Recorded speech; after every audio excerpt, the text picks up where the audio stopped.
ಅಹಮದಾಬಾದ್ನ ನರೇಂದ್ರ ಮೋದಿ ಕ್ರೀಡಾಂಗಣದಲ್ಲಿ 86,824 ಅಭಿಮಾನಿಗಳ ಮುಂದೆ ನಡೆದ ಫೈನಲ್ನಲ್ಲಿ ನ್ಯೂಜಿಲೆಂಡನ್ನು 96 ರನ್ಗಳಿಂದ ಸೋಲಿಸಿದ ನಂತರ ಐಸಿಸಿ ಪುರುಷರ ಟಿ20 ವಿಶ್ವಕಪ್ ಪ್ರಶಸ್ತಿಯನ್ನು ಉಳಿಸಿಕೊಂಡ ಮೊದಲ ತಂಡ ಎಂಬ ಹೆಗ್ಗಳಿಕೆಗೆ ಭಾರತ ಪಾತ್ರವಾಯಿತು.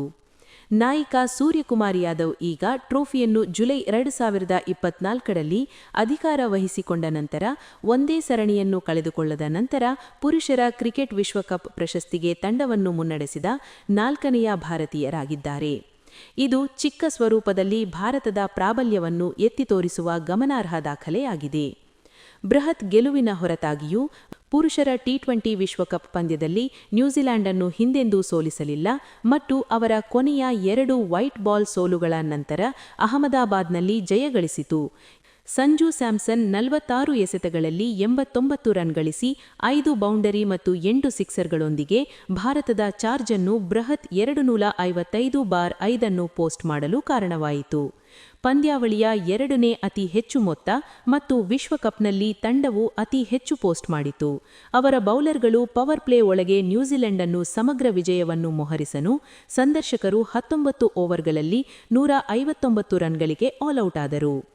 ತನ್ನ ಜೀವನದ ರೂಪದಲ್ಲಿ ತನ್ನ ಹಿಂದಿನ 2 ಇನ್ನಿಂಗ್ಸ್ಗಳಲ್ಲಿ ಅಜೇಯ 97 ರನ್ ಮತ್ತು 89 ರನ್ ಗಳಿಸಿದ ಸ್ಯಾಮ್ಸನ್, ಅಭಿಷೇಕ್ ಶರ್ಮಾ ಅವರೊಂದಿಗೆ 98 ರನ್ಗಳ ಆರಂಭಿಕ ಪಾಲುದಾರಿಕೆಯನ್ನು ಹಂಚಿಕೊಂಡರು. ಅವರು 21 ಎಸೆತಗಳಲ್ಲಿ 52 ರನ್ ಗಳಿಸುವ ಮೂಲಕ ಪ್ರಶಸ್ತಿ ಘರ್ಷಣೆಗೆ ತಮ್ಮ ಉತ್ತಮ ಆಟವನ್ನು ಉಳಿಸಿಕೊಂಡರು.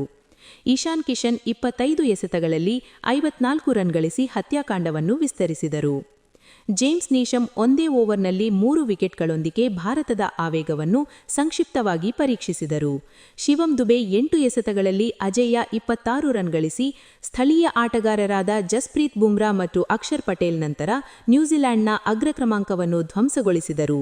ಭಾರತವು ತಮ್ಮ ಪಂದ್ಯಾವಳಿಯ ಪೂರ್ವ ಪ್ರಚಾರಕ್ಕೆ ತಕ್ಕಂತೆ ಬದುಕಿ ಇತಿಹಾಸ ನಿರ್ಮಿಸಿತು. ಗೌತಮ್ ಗಂಭೀರ್ ಆಟಗಾರನಾಗಿ 2007 ಮತ್ತು ಕೋಚ್ ಆಗಿ 2026ರಲ್ಲಿ ಟಿ20 ವಿಶ್ವಕಪ್ ಗೆದ್ದ ವಿಶ್ವದ ಮೊದಲ ವ್ಯಕ್ತಿ ಎಂಬ ವಿಶಿಷ್ಟ ದಾಖಲೆ ಬರೆದಿದ್ದಾರೆ. ಅವರ ಕೋಚಿಂಗ್ ಶೈಲಿಯಲ್ಲಿ ಭಾರತ ತಂಡವು ಆಕ್ರಮಣಕಾರಿ ಬ್ಯಾಟಿಂಗ್ ಅಳವಡಿಸಿಕೊಂಡು 2025ರ ಚಾಂಪಿಯನ್ಸ್ ಟ್ರೋಫಿ ಸೇರಿದಂತೆ ಹಲವು ಯಶಸ್ಸು ಕಂಡಿದೆ. ಟೀಮ್ ಇಂಡಿಯಾದ ಮುಖ್ಯ ಕೋಚ್ ಗೌತಮ್ ಗಂಭೀರ್ ಐಸಿಸಿ ಪುರುಷರ ಟಿ20 ವಿಶ್ವಕಪ್ ಇತಿಹಾಸದಲ್ಲಿ ಯಾರೂ ಮಾಡದಂತಹ ಒಂದು ವಿಶಿಷ್ಟ ದಾಖಲೆಯನ್ನು ಬರೆದಿದ್ದಾರೆ. ನರೇಂದ್ರ ಮೋದಿ ಸ್ಟೇಡಿಯಂನಲ್ಲಿ ನಡೆದ ರೋಚಕ ಫೈನಲ್ ಪಂದ್ಯದಲ್ಲಿ ಭಾರತ ತಂಡ ನ್ಯೂಜಿಲೆಂಡ್ ತಂಡವನ್ನು ಸೋಲಿಸಿ ಪ್ರಶಸ್ತಿ ಮುಡಿಗೇರಿಸಿಕೊಂಡಿತು. ಈ ಮೂಲಕ ಗಂಭೀರ್ ಆಟಗಾರನಾಗಿ 2007 ಮತ್ತು ಕೋಚ್ ಆಗಿ 2026ರಲ್ಲಿ ಟಿ20 ವಿಶ್ವಕಪ್ ಗೆದ್ದ ವಿಶ್ವದ ಮೊದಲ ವ್ಯಕ್ತಿ ಎಂಬ ಹೆಗ್ಗಳಿಕೆಗೆ ಪಾತ್ರರಾಗಿದ್ದಾರೆ. ಈ ಗೆಲುವಿನೊಂದಿಗೆ ಐಸಿಸಿ ಫೈನಲ್ಗಳಲ್ಲಿ ಸೋಲಿಲ್ಲದ ಸರದಾರ ಎಂಬ ತಮ್ಮ ದಾಖಲೆಯನ್ನು ಅವರು ಮುಂದುವರಿಸಿದ್ದಾರೆ. ತಮ್ಮ ತಂಡದ ಆಯ್ಕೆ ಮತ್ತು ತಂತ್ರಗಾರಿಕೆಗಳ ಬಗ್ಗೆ ಟೀಕೆ ಮಾಡುತ್ತಿದ್ದವರಿಗೆ ಗಂಭೀರ್ ಈ ವಿಶ್ವಕಪ್ ಗೆಲುವಿನ ಮೂಲಕವೇ ತಕ್ಕ ಉತ್ತರ ನೀಡಿದ್ದಾರೆ. ಇದು ಗಂಭೀರ್ ಅವರ 4ನೇ ಐಸಿಸಿ ಟ್ರೋಫಿಯಾಗಿದ್ದು, ಆಟಗಾರನಾಗಿ 2 ಮತ್ತು ಕೋಚ್ ಆಗಿ 2 ಪ್ರಶಸ್ತಿಗಳನ್ನು ಗೆದ್ದಿದ್ದಾರೆ. ಕೋಚಿಂಗ್ ಜವಾಬ್ದಾರಿ ಹೊರುವ ಮುನ್ನವೇ ಗಂಭೀರ್ ದೊಡ್ಡ ಪಂದ್ಯಗಳ ಹೀರೋ ಎನಿಸಿಕೊಂಡಿದ್ದರು.